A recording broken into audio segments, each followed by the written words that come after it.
So we're back at Cloverfield, we've taken the samples, and these are sort of the samples we took last time we were here.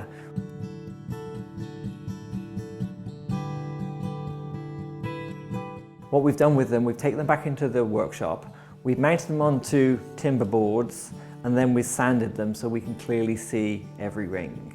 And then under a very high-powered scanner, we've scanned that image, we put that into the computer, and then with a bit of software in the computer, we're going to start measuring the rings.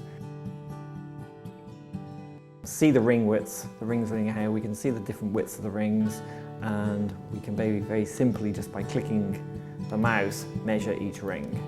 This produces a set of data which is unique to that particular sample.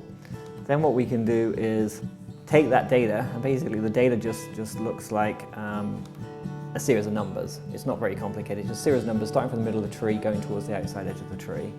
We then convert that data into a graph, and then we compare one graph against another.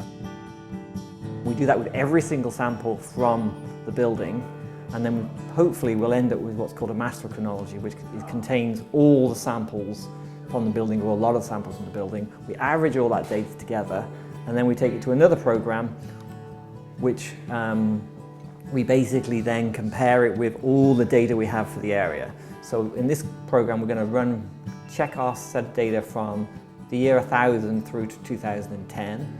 We're going to match it with chronologies from the east coast of the USA, and we're going to match it with over 900 chronologies.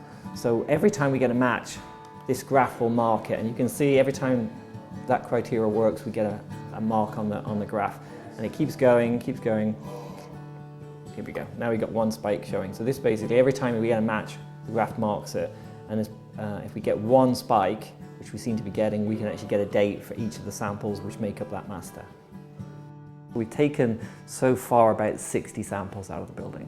Usually I'm in a building and I'm on my own, so on this job I'm with like 30 other people, and everybody has their opinion of what they think it is. So that's quite interesting looking at them.